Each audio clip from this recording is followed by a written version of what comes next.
السلام علیکم۔ بسم اللہ الرحمن الرحیم۔ امید کرتی ہوں کہ آپ سب انشاءاللہ خیریت سے ہوں گے۔ اسٹوڈنٹس، ہمارا آج کا جو ٹاپک ہے وہ مذہب کے حوالے سے ہے۔ انشاءاللہ ہم آج کے ٹاپک میں یہ جاننے کی کوشش کریں گے کہ لفظ مذہب کے مختلف لغات میں میننگ کیا ہیں۔ اس کے علاوہ Oxford advanced dictionary of English میں جو ہے وہ اس کی کیا ڈیفینیشن بیان کی گئی ہے۔ نان مسلم اسکالرز اور مسلم اسکالرز جو ہیں وہ اس کی کیا ڈیفینیشن جو ہے وہ بیان کرتے ہیں۔ تو سب سے پہلے لغات میں ہم عربی لغت کی طرف آتے ہیں۔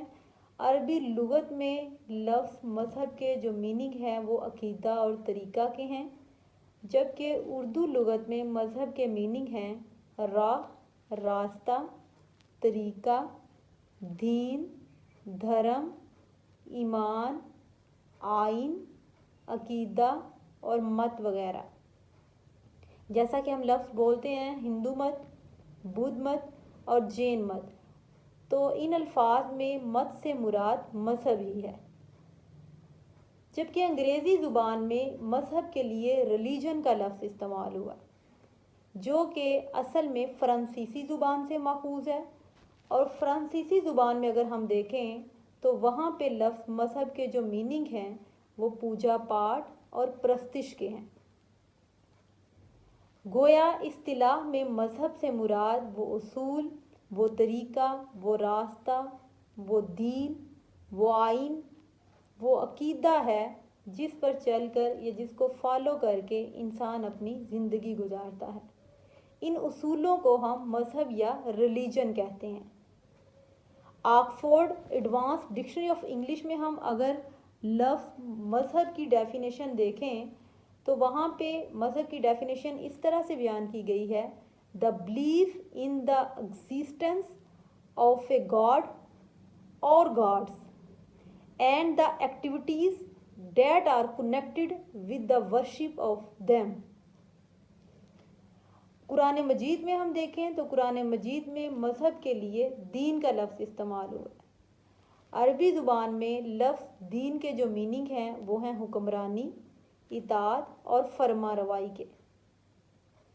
اس کے علاوہ سید مودودی جو مسلم اسکالر ہیں وہ اپنی کتاب قرآن کی 4 بنیادی اصطلاحات میں کہتے ہیں کہ لفظ دین کی بنیاد میں 4 تصورات جو ہیں وہ پنہاں ہیں۔ نمبر 1 غلبہ و تسلط، نمبر 2 اطاعت اور بندگی، نمبر 3 قاعدہ اور نمبر 4 محاسبہ۔ یعنی دین سے مراد وہ ضابطہ حیات ہے جو اللہ تعالیٰ کا پسندیدہ ہے، جیسا کہ قرآن مجید میں سورۃ آل عمران ورس نمبر 19 میں اللہ تعالیٰ فرماتے ہیں: ان الدین عند اللہ الاسلام، بے شک دین تو اللہ کے نزدیک اسلام ہی ہے۔ اس کے علاوہ سورۃ نساء کے اندر ہم دیکھیں تو سورۃ نساء میں اللہ تعالیٰ فرماتے ہیں: وَمَنْ أَحْسَنُ دِينًا، اور اس شخص سے اچھا کس کا دین ہو سکتا ہے، ممن اسلم وجہہ، جس نے اللہ کے حکم کو قبول کیا، وَهُوَ مُحْسِنٌ، اور وہ نیکوکار بھی ہے۔ تو ان دونوں ورسز میں ہم دیکھیں تو لفظ دین جو ہے وہ مذہب کے میننگ میں ہی ہے۔ اس کے علاوہ مسلم اسکالر امام راغب اصفہانی جو ہیں وہ اپنی کتاب مفردات القرآن میں لکھتے ہیں کہ لفظ دین کے معنی اطاعت اور جزا کے ہیں۔ ویسٹرن اسکالرز میں ہم سب سے پہلے بات کریں گے 20ویں صدی کے جرمن مفکر اوٹو کی، جو کہ مذہب کے حوالے سے بیان کرتے ہیں: religion is the experience of the holy, مذہب اپنی بنیاد میں نام ہے مقدس خیالات و تجربات کا۔ اس کے علاوہ ای بی ٹیلر بھی مذہب کے حوالے سے بیان کرتے ہیں، وہ کہتے ہیں کہ religion means the belief in spiritual, کہ مذہب جو ہے وہ روحانی موجودات پر ایمان لانے کا نام ہے۔ اس کے علاوہ ولیم جیمز نے بھی اپنی مشہور کتاب دا ورائٹیز آف ریلیجیس ایکسپیرئنسز میں مذہب کے حوالے سے بات کی ہے۔ تو گویا مذہب جو ہے وہ ایک ایسا طریقہ ہے، ایسا راستہ اور ضابطہ ہے جس پر چل کر انسان جو ہے وہ اپنی زندگی گزارتا ہے۔ دنیا کے ہر خطے میں مذہب کا تصور ہمیں موجود نظر آتا ہے۔ انسانی تاریخ میں ہمیں کوئی نہ تو ایسا دور نظر آتا ہے، نہ ہی ایسی کوئی قوم نظر آتی ہے جس نے سرے سے مذہب کا انکار کیا ہو۔